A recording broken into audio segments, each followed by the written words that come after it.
الولایت للہ الحق، کل ولایت اللہ کے حق میں ہے، ہوا خیر ثوابا و خیر عقبا، یقیناً وہی بہتر ہے انعام دینے والا اور وہی بہتر ہے نتیجے کے اعتبار سے، عاقبت کے اعتبار سے۔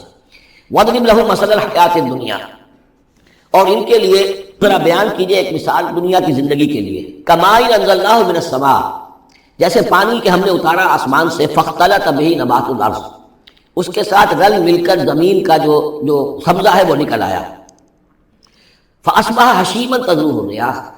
اب یہ ایک لمبی بات ہے جسے مختصر کیا گیا کہ پھر کچھ عرصے کے بعد وہ سبزہ جو ہے وہ زرد پڑ جاتا ہے، پھر دھوپ کے اندر سوکھ کر پیلا ہو گیا، پھر چورا چورا ہو گیا، پھر وہ چٹیل زمین کی زمین رہ گئی۔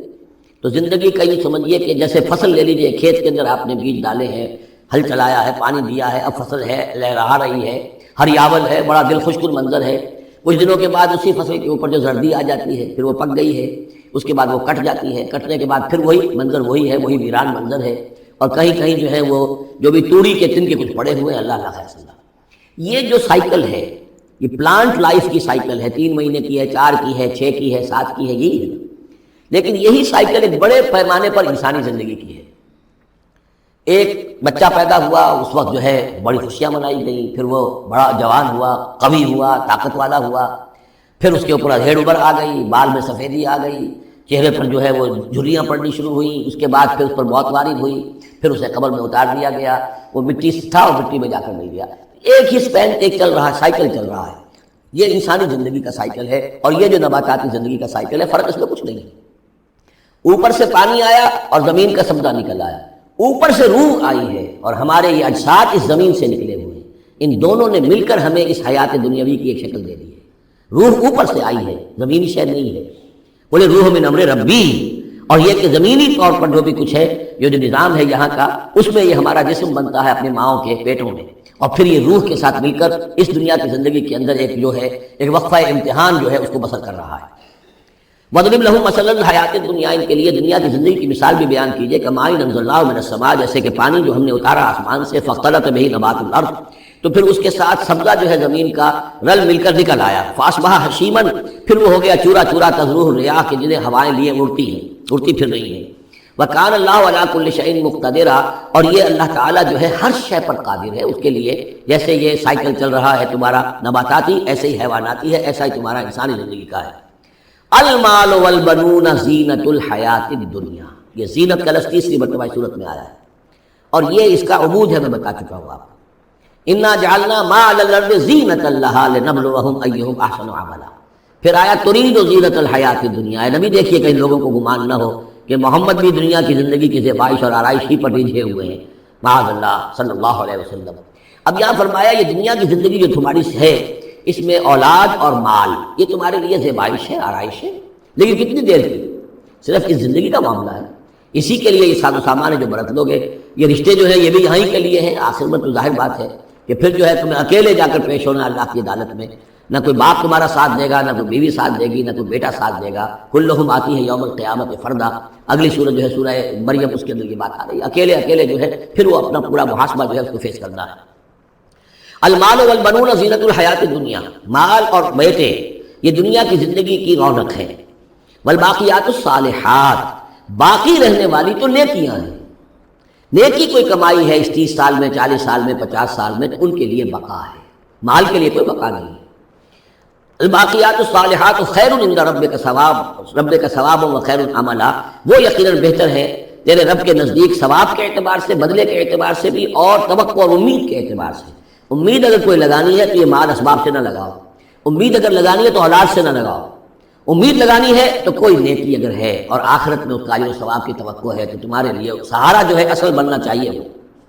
وَيَوْمَ نُسَيِّرُ الْجِبَالَ، اب یہ قیامت کا نقشہ کھینچا جا رہا ہے، اور جس دن کہ ہم چلائیں گے پہاڑوں کو، وَتَرَى الْأَرْضَ بَارِزَةً، اور تم دیکھو گے کہ زمین بالکل ننگی ہو گئی ہے، کوئی اونچائی نہیں رہی، کوئی نچائی نہیں رہی، کوئی اونچ نہیں، کوئی ٹیڑھ نہیں، کچھ نہیں، سیدھی چٹیل۔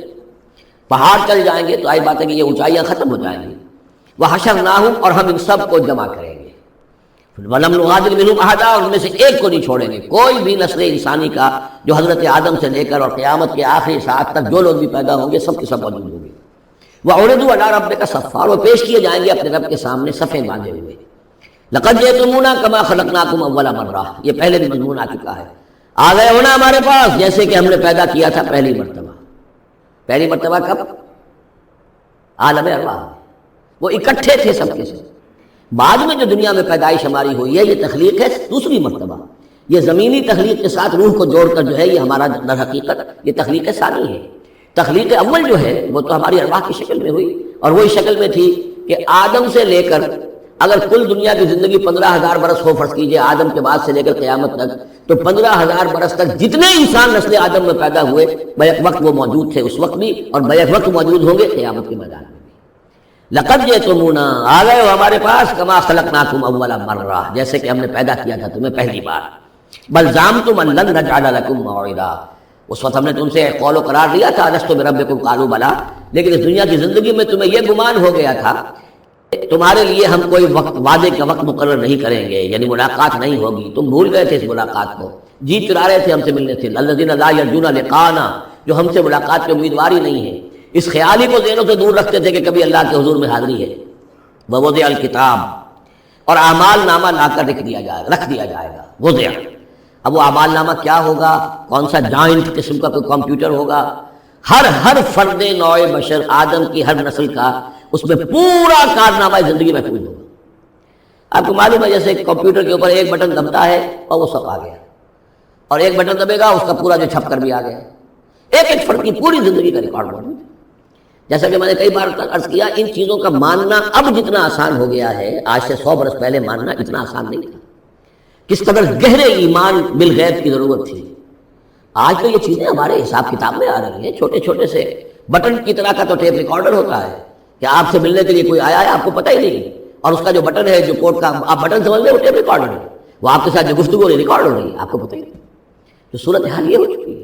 ذرا لگائیے کہیں پر اور آپ کو معلوم ہوگا کہ آپ کی ساری گفتگو سن لیجیے آپ. تو یہ ساری ریکارڈنگ ہے، ہر چیز محفوظ ہو رہی ہے. اعمال نامے میں ہر شے موجود ہے. ووضع الکتاب، اور وہ لا کر اعمال نامہ رکھ دیا جائے گا. کہیں سے وہ کمپیوٹر شاید کس جگہ پر ہے اور وہاں سے وہ انسٹال جو ہے وہاں سے لا کر میدان حشر میں ٹکایا جائے گا. ووضع الکتاب فترى المجرمین مشفقین مما فیہ، تم دیکھو گے اب مجرموں کو ڈر رہے ہوں گے، کانپ رہے ہوں گے کہ اس میں کیا کچھ ہے. ویقولون، اور وہ کہتے ہوں گے یا ویلتنا، ہائے ہماری شامت، ما لہذا الکتاب، یہ کیسا اعمال نامہ ہے، لا یغادر صغیرۃ ولا کبیرۃ، اس نے تو کسی چھوٹی بات کو نہیں چھوڑا، نہ کسی بڑی بات کو چھوڑا، الا احصاها، مگر یہ کہ اس کو محفوظ رکھا ہوا ہے. اس نے تو مائنیوٹس ڈیٹیلز کو بھی اومٹ نہیں کیا ہے. کیسا یہ عمل ہے؟ ما لہذا الکتاب لا یغادر صغیرۃ ولا کبیرۃ الا احصاها ووجدوا ما عملوا حاضرا، ما عملوا، اور وہ پائیں گے جو بھی عمل انہوں نے کیا ہوگا اسے موجود ہے. ولا یظلم ربک احدا، تیرا رب کسی پر ظلم نہیں کرے گا. یہ تمہارے اپنے اعمال ہیں. اب دیکھیے یہاں 6 رکوع ختم ہوئے، 7واں رکوع شروع ہو رہا ہے، اور 7ویں رکوع کی پہلی آیت سورہ بنی اسرائیل میں بھی یہی تھی، وَإِذْ قُلْنَا لِلْمَلَائِكَةِ اسْجُدُوا لِآدَمَ فَسَجَدُوا إِلَّا إِبْلِيسَ. بالکل ٹھیک درمیان میں سورہ بنی اسرائیل میں بھی 12 رکوع اس کے ہیں، 12 رکوع اس کے ہیں. سورہ بنی اسرائیل کی 111 آیات ہے، سورہ کہف کی 110 آیات ہے. یعنی یوں سمجھیے کہ نہایت حسین، متوازن، ہر اعتبار سے بہت ہی خوبصورت جوڑا ہے. اس کی نسبت زوجیت جو ہے اس سورہ بنی اسرائیل اور سورہ کہف کی بہت نمایاں ہے. میری ایک کتاب ہے وہ اس میں آخری جو ہے اسی پر بحث ہے، قرآن حکیم کی صورتوں کا اجمالی تجزیہ، جس میں کہ اس کی نسبت زوجیت کو میں نے بڑی تفصیل کے ساتھ، اگرچہ بڑی اختصار ہے لیکن جامعیت کے ساتھ بیان کر دیا ہے. وَإِذْ قُلْنَا لِلْمَلَائِكَةِ اسْجُدُوا لِآدَمَ فَسَجَدُوا إِلَّا إِبْلِيسَ، اور جو یاد کرو جب کہ ہم نے کہا تھا فرشتوں سے کہ جھکو آدم کے سامنے، سجدہ کرو آدم کو، تو ان سب نے سجدہ کیا لیکن نہیں کیا ابلیس نے. کانا من الجن، اب یہاں وہ حقیقت کھول دی گئی جو بقیہ 6 جگہوں پر نہیں ہے، وہ جنات میں سے تھا. فَفَسَقَ عَنْ أَمْرِ رَبِّهِ، فا یہاں پر اب علت کو ظاہر کر رہا ہے. فرشتہ کبھی بھی اللہ کے حکم سے سرکابی نہیں کرتا، فرشتہ اللہ کے حکم کی نافرمانی نہیں کرتا. یفعلون ما یؤمرون لا یعصون اللہ ما امرهم. تو یہ جو نافرمانی اس نے کی ہے اس کی وجہ یہ ہے کہ وہ فرشتوں میں سے نہیں تھا، جنات میں سے تھا. کان من الجن ففسق عن امر ربه، تو اس نے وہ نکل بھاگا اپنے رب کے حکم سے، یہ نافرمانی کی اپنے رب کے فرمان کی. افتتخذونه وذریته اولیاء من دونی، تو سوچو اے اولاد آدم، کیا تم اس کو اپنا ولی بناتے ہو اور اس کی نسل کو، اس کی اولاد کو، اس کے چیلوں چاٹوں کو، اس کے ایجنٹوں کو، ان سے دوستیاں کاٹتے ہو؟ من دونی، مجھے چھوڑ کر. میں تمہارا خیر خواہ، میں نے تمہارے سامنے سارے فرشتوں کو جھکوا دیا، میں نے تمہیں خلافت عرضی عطا فرمائی، تم میری کریشن کا ماسٹر پیس، کلائمیکس، اور تم بدبختو، تم نے مجھے چھوڑ کر دوست بنایا اس شیطان لعین کو اور اس کے ایجنٹوں کو، اور اس کی اولاد کو، چاہے وہ اس کے ایجنٹ جو ہیں وہ اس کے صلب سے ہیں، اس کی اولاد سے ہیں، اور یا یہ کہ انسانوں میں سے ہیں۔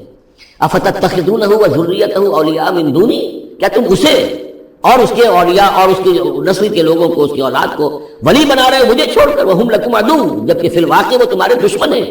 بئس للظالمین بدلا، کتنا برا بدل ہے کہ جو ان ظالموں نے اپنے لیے اختیار کیا ہے، اللہ کو چھوڑ کر ان کی رفاقت، اللہ کی دوستی چھوڑ کر اس شیطان لعین کی دوستی۔ ما اشہدتہم خلق السماوات والارض ولا خلق انفسہم، میں نے تو ان جنات کو نہ تو انہیں شہید بنایا تھا آسمان اور زمین کی تخلیق کا، اور نہ ان کے اپنی تخلیق کا۔ وما کنت متخذ المضلین عضدا، اور میں ایسے بہکانے والوں کو اپنا مددگار نہیں بنایا کرتا، یہ جو تم نے ان کو میرے برابر بنا دیا، مجھے چھوڑ کر انہیں ولی بنا لیا، ان کی دوستی کر رہے ہو، تو آسمان کی اور زمین کی تخلیق میں بلکہ خود ان کی تخلیق میں وہ کوئی اس کے شاہد نہیں ہے۔ وَيَوْمَ يَقُولُ نَادُوا شُرَكَائِيَ الَّذِينَ زَعَمْتُمْ، اور جس دن کہ اللہ کہے گا کہ پکارو ذرا میرے ان شرکاء کو جن کا تمہیں زوم ہو گیا تھا، تمہیں گمان تھا کہ وہ میرے شریک ہیں، فَدَعُوهُمْ، تو وہ پکاریں گے ان کو، فَلَمْ يَسْتَجِيبُوا لَهُمْ، تو انہیں کوئی جواب نہیں دیں گے، وَجَعَلْنَا بَيْنَهُمْ مَوْبِقًا، اور ان کے درمیان ہم ہلاکت والی گھاٹی حائل کر دیں گے، خلیج حائل کر دیں گے، کہ وہ جو شرکاء چاہے اولیاء اللہ ہی ہوں اور چاہے وہ انبیاء ہوں اور چاہے فرشتے ہوں، لیکن وہ کہ خلیج حائل ہوگی ہلاکت کی، وہ ان کی مدد کے لیے یا ان کی بات سن کر ان کے سفارش کرنے کے لیے نہیں آ سکیں گے۔ وَرَأَى الْمُجْرِمُونَ النَّارَ، اور مجرمین جو ہیں ظالم گناہ گار کافر، وہ دیکھیں گے آگ کو کہ اب یہ ہے کہ اس میں ہمیں دھوکہ جانا ہے، فَظَنُّوا أَنَّهُمْ مُوَاقِعُوهَا، اور انہیں یقین ہو جائے گا کہ اب وہ اس میں ڈال دیے جائیں گے، وَلَمْ يَجِدُوا عَنْهَا مَصْرِفًا، وہ نہیں پائیں گے اس سے کہیں بھی بھاگنے کی کوئی جگہ، اس سے انحراف کی کوئی راستہ۔ وَلَقَدْ صَرَّفْنَا فِي هَذَا الْقُرْآنِ لِلنَّاسِ مِنْ كُلِّ مَثَلٍ، یہ آیت جو کہ تو سورہ بنی اسرائیل میں بھی آیت نمبر 89 ہے، وہاں یہاں یہ آیت 54 ہے، لیکن فرق کیا ہے؟ وہاں ہے وَلَقَدْ صَرَّفْنَا فِي هَذَا الْقُرْآنِ مِنْ كُلِّ مَثَلٍ، وَلَقَدْ صَرَّفْنَا فِي الْقُرْآنِ، وہاں الفاظ کا تھوڑا سا فرق ہے، وَكَانَ الْإِنسَانُ أَكْثَرَ شَيْءٍ جَدَلًا، ہم نے اس قرآن میں کل مثالیں پیدا جو بیان کر دی ہیں لوگوں کی ہدایت کے لیے، لیکن یہ کہ وہاں ہے فَأَبَى أَكْثَرُ النَّاسِ إِلَّا كَفُورًا، لیکن اکثر لوگ جو ہیں وہ کفران نعمت ہی پر اڑے رہتے ہیں۔ یہاں فرمایا وَكَانَ الْإِنسَانُ أَكْثَرَ شَيْءٍ جَدَلًا، لیکن انسان جو ہے تمام مخلوقات سے بڑھ کر ہے جھگڑالو۔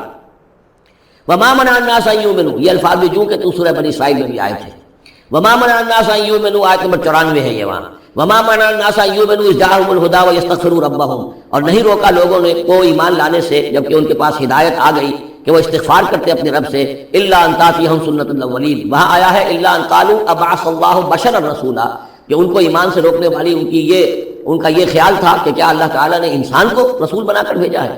یہاں فرمایا إِلَّا أَن تَأْتِيَهُمْ سُنَّةُ الْأَوَّلِينَ، ان کو جو روکا گیا ہے، وَمَا مَنَعَ النَّاسَ أَن يُؤْمِنُوا إِذْ جَاءَهُمُ الْهُدَىٰ، یہ جو رک گئے ہیں جب ہدایت ان کے پاس آ گئی کہ ایمان نہیں لا رہے اور استغفار نہیں کر رہے، إِلَّا أَن تَأْتِيَهُمْ سُنَّةُ